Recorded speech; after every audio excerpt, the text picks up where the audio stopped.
What's up guys, in this video you're going to be learning why moving up stakes in poker is so challenging. Now make sure you stick around to the end of the video where I'll be sharing with you the 3 keys to moving up stakes effectively. Now, as a poker player, a lot of your poker career is spent moving up stakes, progressing to the next level. Hopefully all you guys watching this video are on a progressive curve and you're wanting to play higher, you're improving, getting better, and you're progressing to higher stakes. Now, I was just having a conversation with a poker player a few days ago and we were talking about how challenging it is to move up stakes, how every time you're ready to move up, something happens and throws you off. So in this video, I'm gonna break down the technical challenges that come from moving up stakes, why it's difficult from a technical standpoint. Then I'm gonna go into the mindset challenges that come from moving up stakes. Then finally, I'm gonna share with you 3 key secrets or 3 key approaches to moving up stakes in the most effective manner. Sound good? All right, strap in, let's get going. So first of all, what are the technical challenges of moving up stakes? The first of those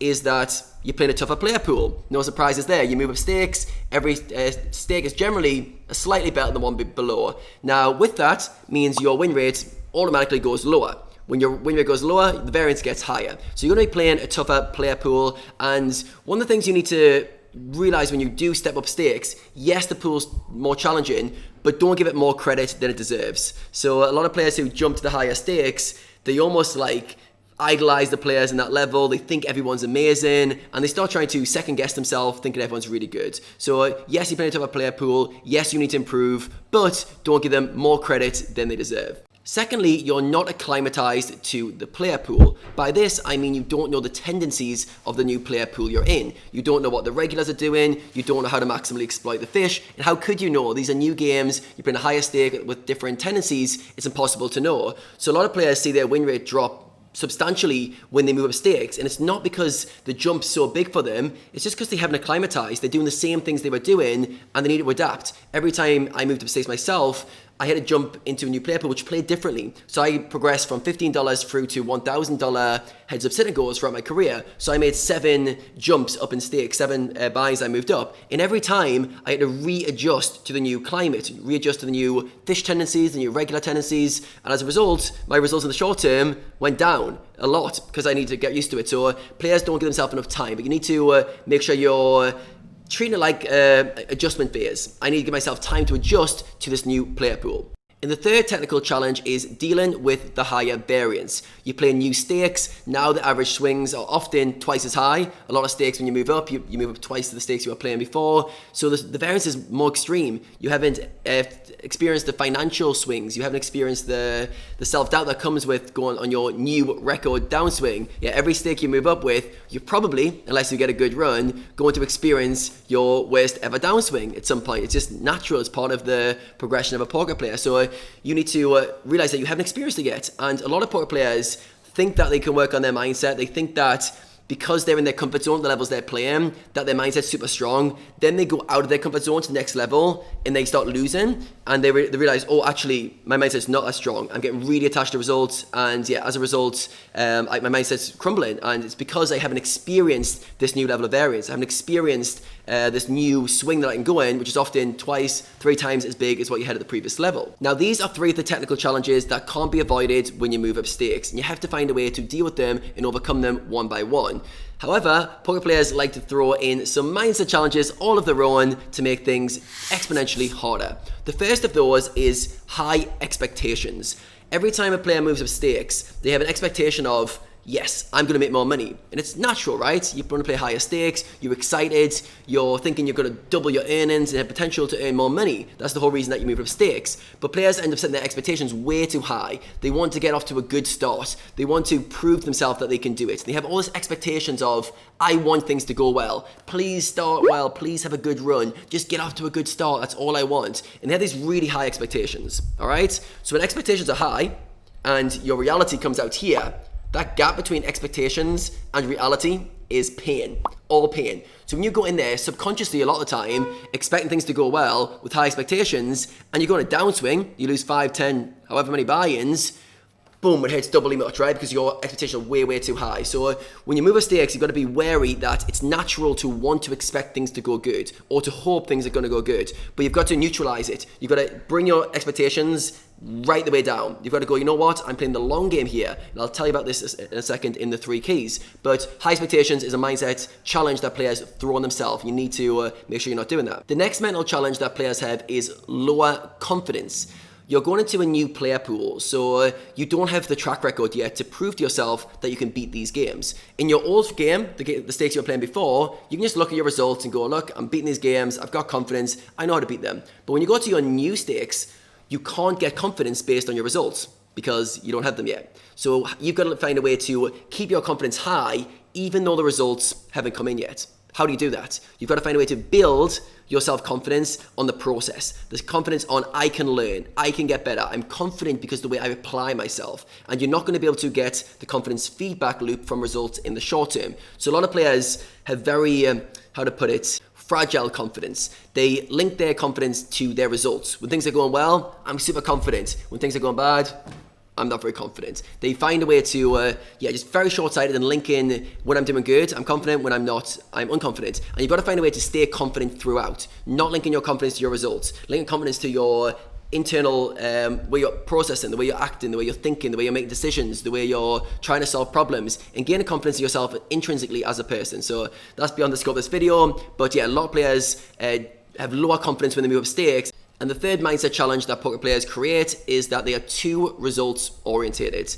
They really, really want results to go well in the short term. And it's very hard for players to move up stakes and not to be incredibly, incredibly results orientated in the short term. I've got players who mess with me all the time. Like, Adam, I moved up stakes, I lost 5 or 10 buy-ins. And my initial reaction is just like, and so what do you want me to do about that? This is normal. And they almost like wanted things to go differently, and they almost like want validation, but my results haven't gone good over this small sample size.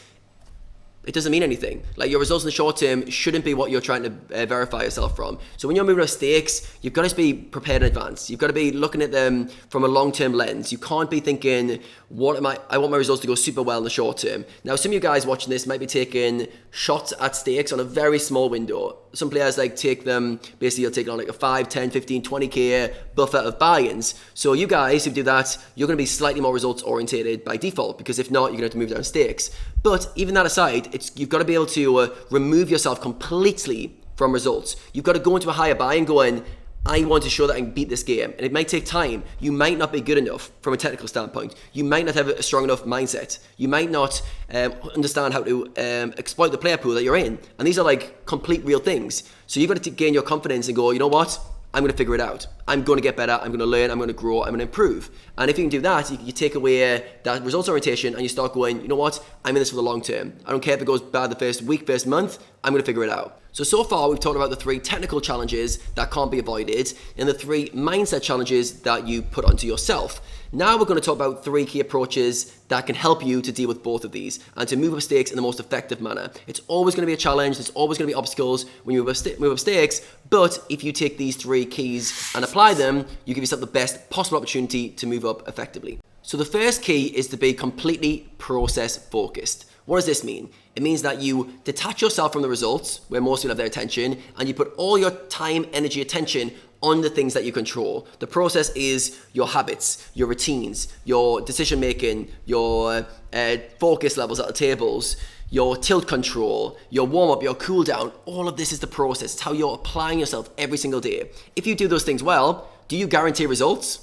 No, you don't, but you give yourself the best opportunity of having results. Now, if you execute on the process, if you do your best you can on the process and you know everything was good, great decision making, great focus, great tilt control, then you surrender and just forget about the results and you obsess over that. If you obsess with the process and remove the results, you can move up stakes easily. It's not that hard, like, as long as you've got the ability to deal with the variance. On the flip side, if you do what most people do, they say they're process driven, but in reality, they're process driven as long as it creates good results. Then results start going badly, and then they start going, am I doing everything right?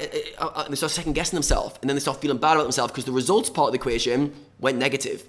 That shows that you're too results driven. You're too focused on the outcomes and not the process. So when you see yourself doing that, if you see yourself getting annoyed or frustrated or losing confidence because results aren't going your way, Bring it back to the process. How can you challenge yourself to not care about the results and just focus on you playing your best poker every single hand?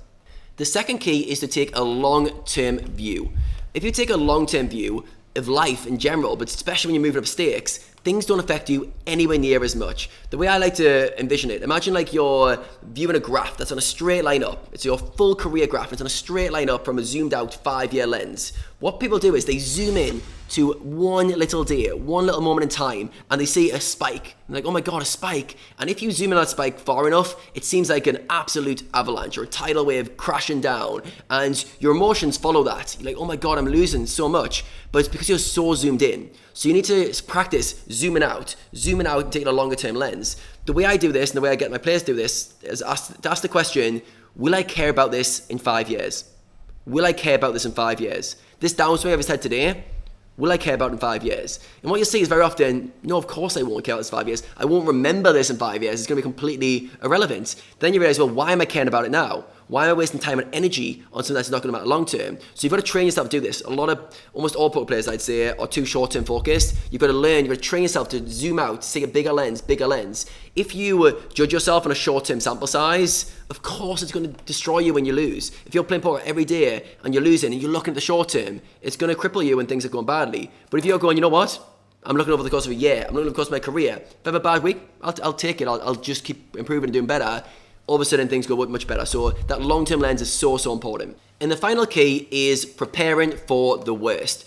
When you're moving up stakes, you've got to realize you're putting a bet on yourself and there's unknown outcomes involved. So you're not going to be good enough to place a bet that you're 100% going to have a good run when you start a new buy-in. If anything, because of variance, it's impossible to ever know. So you've got to, when you're going up stakes, be prepared for the worst. What does that mean? It means you literally think, okay, how bad can things get? And if things did get as bad as they could go, could I handle it? Would I be okay with it? If I lost 10 buy-ins in the first few hours, would I be okay with it? When I moved up stakes to the 1Ks, I lost 12 buy-ins in the first hour.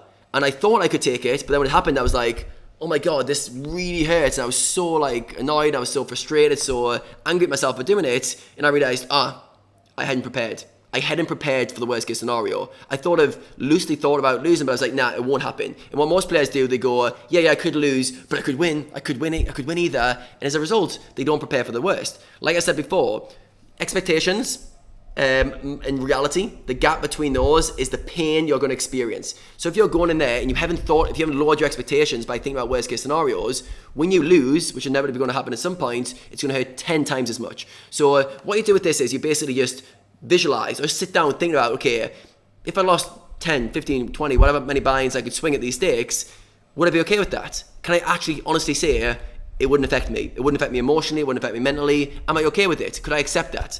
It's going to feel uncomfortable. When you think about it, it's not going to feel nice. I'm not saying that you kid yourself into thinking going on a big downswing at a new high stakes, it's going to feel nice, it's going to feel horrible, but could you deal with it? Are you okay with it? Do you accept that? Do you accept that that is part of the risk? To get the upside, you've got to risk the equal downside, all right? So you've got to be willing to do that. And if you do that and get to terms with it and go, you know what? I'm willing to accept that if things go badly, I'm cool with that. And that lowers those expectations. So spend a bit of time before you move up stakes, always stop and go, okay, things could go badly here. Am I able to handle it? If the answer is no, don't take the shot. Don't take the shot. It's going to cripple you. I think a lot of players are really bad at misjudging the effect of wiping themselves out emotionally. By that I mean taking on a stress that's too far from them, going on a downswing and being completely crippled mentally because they can't deal with it. So make sure you're able to experience the downswing. If you think about it and go, okay, I could go through that, I wouldn't be crippled, I would be okay, then you're in a position like that you can actually take on the challenge. So hopefully guys enjoyed this video and got some tips that you can use when you're moving up stakes either now or in the future. Now, if you want to work on your mindset and you're not sure where to start, what level your mindset is right now, I put together a free quiz in the description. If you click on the link, it will take you through, answer some questions, and I'll give you a level from 1 to 4 of where your mindset currently is, and more importantly, what you can do to start leveling it up. So thanks for watching this, guys. Make sure you smash the like before you go, and there's going to be plenty more poker mindset performance content coming very soon.